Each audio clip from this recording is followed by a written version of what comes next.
No shirt today, sorry team. There's AC's out. Sweaty as shit. In my room and out. So I can't handle it when it's too warm. I just can't. Don't know why I came here. I'm warm little baby. Day 29, maybe 35 of being a critical thinker and being normal and smart. It's going well. Worked most of the day. Writing the script, reading some shit, watching some shit, staring at the script, going through over the outline. Today was a good day because today I worked and then I went to the beach, and at the beach I just chilled, read some Dune Messiah, and then started this book called Kill All Normies. It's really cool so far.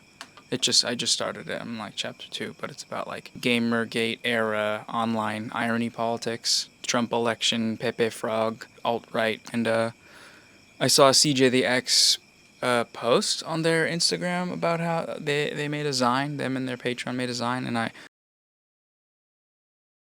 like checked it out. I was like, oh, this is really cool. I should read the book first, and then so that's what I'm doing. But also, it is culturally kind of relevant for me to understand because that's when the BreadTube era started, arisen out of, is that time period. And aside from all the videos that I like from that time period from BreadTubers, I don't really know the sacred text. Like I know the normal person perspective on Gamergate. I know all the instances of the alt-right coming out into popular culture and fashion. Richard Spencer, Milo Yiannopoulos, Charlottesville, all these weird dorks. One thing that really hit me though was the candid nature that this person was writing about like woke Twitter, like puritanical woke Twitter, because I was just reading a brief section and I was like, oh, that's actually me.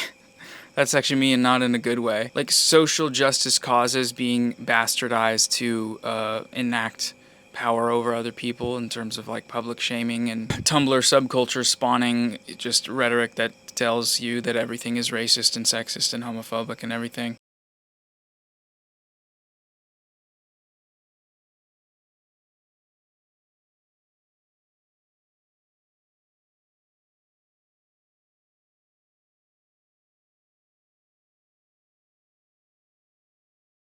Coming to learn about politics online through Twitter, through sound bites of information and performative politics is kind of, it led me to that space. And then when I look at the things I was making at the time that I started making it, that instinctive emotional reaction to respond rather than understand, I think really comes out. It's embarrassing. I'm thinking of privating all my old videos, all the ones that have this problem anyways, but I haven't gone back and really watched them, so I'm probably just being too hard on myself. But today was good because I was able to tear my face from the screen. Yesterday was not. Yesterday was rode all day. I think I went to the beach. I think I chilled for a sec, but at the beach where I was supposed to be chilling, I was just on my phone on the document, writing and editing, and then stopping and then reading some Dune, and then as soon as I read something, that every other piece of information that entered in my mind was a catalyst for something that I could incorporate into the thing that I'm working on. And like that's happened twice now, I think, and I've recognized it. And today was great because today I was like, okay, you need to unplug. You need to disconnect, because at the end of the day yesterday and at the end of the day the other day when I couldn't unplug, I was hit with a wave of self-loathing at like 8 or 9 p.m. But because I was still plugged in, I started to hate the script and everything about it, and thankfully I didn't edit too much and cut too much out of it, but I did start kind of spiraling and thinking, oh, this is so bad, no one's gonna like this. The 2008 election, I forget how old I was, but leading up to it in maybe 2007, I was like as a child. How old was I? 16 years ago, so 2008, 2018, 2024. Yeah, I was 10. I got really into Ron Paul as a 10-year-old. He had these Facebook videos, and they were kind of fire. They're super inspirational. It's like, oh, this guy wants to legalize weed, wants you to give your rights back and make you chill and shit, and everything's gonna be fine. Get the big government out here. I was like, big government? Yeah, fuck the big government. Get their asses, Ron. Fiscal conservative, so we can do the budget. Yeah, fuck yeah, man. I'm like shitting my pants actively because I'm 10 and 10-year-olds shit their pants and wear diapers. Right around the same time period, I remember for the first time getting my Xbox. I think it was 360, maybe the one before, connected to the internet. I didn't know how to do that, or you could do that, and my grandma was there, and it was just me and her, and I was like, holy crap, I can play Halo with people. And then the mics turned on, and it was all these old men yelling mean words at me, and I still did it. I remember It was multiplayer. Halo 3 multiplayer. Good times. Anyways, I was influenced by Ron Paul Facebook propaganda. I don't know how that happened, and I don't know what else I was consuming to make me want to do that, but my dad might have been going through like a libertarian phase or something. That was my first brief foray into politics, which was watching these videos and being 10 so you can't vote really. And then nothing up until Bernie 2016. And so being completely detached from any sort of internet subculture, I feel like in terms of understanding, I wasn't there for a lot of shit. I want to understand it now because it is tied in a lot of ways to the stuff that I do. And why not, you know, why not do it? I'm working on a video about this guy that's just plucked straight out of Gamergate. It's incredible, the type of stuff that he makes. But interestingly, a lot of those anti-SJW creators didn't make it through. I don't know if I mentioned last video not being able to find my tripod, but I'm pretty sure I figured out where it went, and I think it fell off out of my backpack while I was riding a motorcycle because it was in the side pocket. And then when I got onto the airplane, I guess I didn't even think to look for it because it was just in the side pocket, and I just didn't remember what I didn't know was there. Anyways, what was I talking about? Some bullshit. Oh yes, subcultures. Subcultures. I guess at that time I was in the music video, local Cole Bennett type music video subculture, which was its own thing for sure. Seeing an example of someone that kind of just picked up a camera and started filming. I don't remember what the first Lyrical Lemonade video, but just somebody who was rapping and doing little squiggle edits with After Effects, and then the videos were getting really popular that coincided with SoundCloud rap. Nigga, my mans. Moonlight. It sucks that that's the first person I remember from it is XXXTentacion, but Ski Mask the Slump God. Lil Uzi Vert, I think, came from that. I don't know what's going on. I realized something. Whenever people have asked me in the past what kind of music I like, I usually have just the most basic ass answer that's basically like everything except country. And then I re-evaluated that today, and my new answer is whatever's on, because I just don't really care about music, if I'm being honest, which sucks. It does suck. I'll hear music and be like, oh, this is great, but I don't care enough to add stuff to my phone's library and make that effort, it sucks. I've been listening to the Nujabe's Samurai Champloo album. Great fucking music, but I just listen to it on repeat because I don't really have that much other music on my phone right now, and I don't care enough to bother. Whenever I get into conversations with people about music, I now know I just need to stop them early on and say, listen, you're really passionate about that, so I'm super happy for you. I'm sure a lot of people that are compatriots are in the same boat. I'm not one of them, and I love what you're doing here. I love what you've done with the place. From everyone here at the organization, we say thank you, but we say no thank you. I think I'm just mostly reeling from the fact that maybe 6 to 4 months ago I learned that Tom York is like a Zionist guy. He gets pissed if people fly Palestinian flags at his shows. I think that happened, and then he played a show in Israel and a few other things, and I'm like, damn. R.I.P. Tom. In the same week that I learned that, I saw Tom York in Silver Lake, Los Angeles, walking a dog with a woman or a young or a girl.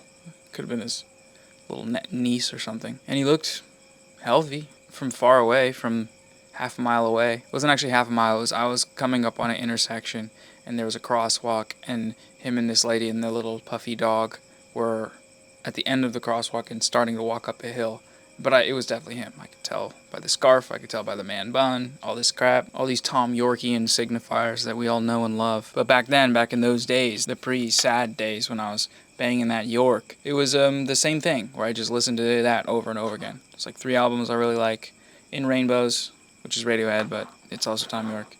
It's like a concentric circle there of some type. One thing I'll stumble into every once in a while is the YouTube drum and bass mixes, like mid-90s drum and bass.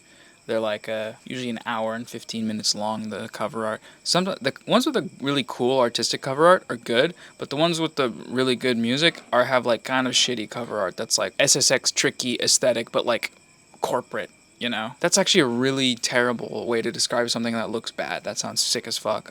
It's not even that it's bad, it's that you're maybe going to be really enticed by the cool CG artwork, and those are going to be good, but there's really good ones that you should click on, even if it's not as juicy of a click as it is with those funky 90s CG space edits and things. I've been talking and thinking about for a while about wanting to get hotter, and one of the things I realized recently, and it was kind of I don't know, it wasn't sad, it was just I have been wanting to get hotter, and part of that is because I realized that people don't check me out anymore. This is really sad to admit, not being in therapy. It's more so about ego, I think. Growing up, doing sports, being like, oh, I'm the fucking shit, but not really being self-aware of the benefits of being the shit and being like a little silly, little confident, little handsome little fuck. And as those things over time slowly have tapered off, having to be like, oh, hold up, you gotta check your confidence, brother. You can't walk in this LA, man. People are too hot. You can't walk in this room expecting anyone to even side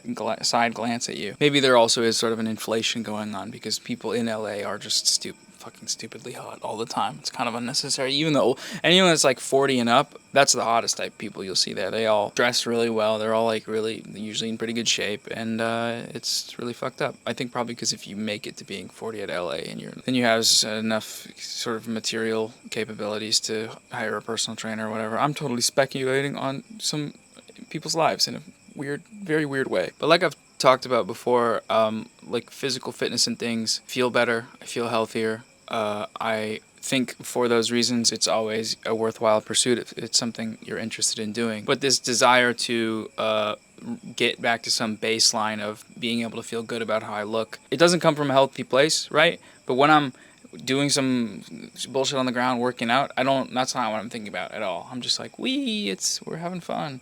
And I think because of that, I'm not like worried about it that much. I'm just like, all right, let's do this stuff. It's fun. But then Mr. Incredible in the dark meme going boom. The thing I totally forgot. The thing that happened in the video was just a brief note about someone's like thinking they were hot shit, thinking everyone thought they looked amazing, but then not realizing that they fell off in the self-care department. And so adjusting expectations and managing a situation so that you're not wondering why something is not working in terms of like dating or whatever else. I'm kind of going full month mode. I just ended a relationship. My vow for, I guess, the next year or so is to remove my self-worth from the concept of things like dating, relationships, sex. Also the bull crap people doing all the time, man. It's a bunch of bull crap. I was in this long relationship and there were periods where we would take breaks, and in those periods and before, honestly, for a window of time, the constant need for validation, I guess I never really addressed it or thought about leading up to being in a long relationship, and then seeing how it came out in the times that I was single in between was very much like, whoa, there's something deeper here that you got to figure out. And you probably shouldn't be dating if this is more about you than the other person and more about validating your sense of masculinity than anything else. There's bugs everywhere. And you know what? I'm growing and learning. These bugs try to crawl on me and I sat my white ass down and listened. Kind of stems also from a fear of I'm 26 and I'm going to be 30 and then I'm going to be 35, and each time that happens, that's 4 years passes, it's going to be harder to get back in shape. Get back in really good shape. And that's scary. But also, I'm thinking about it right now. I think I only am thinking that thought because someone said made a comment about that recently. And it was kind of, it hurt my feelings. So maybe that's not true. Maybe I'm tripping. I might be. I don't know. I've seen celebrity transformations. I've seen Rob Dyrdek or whatever he is from the Philadelphia show get ripped.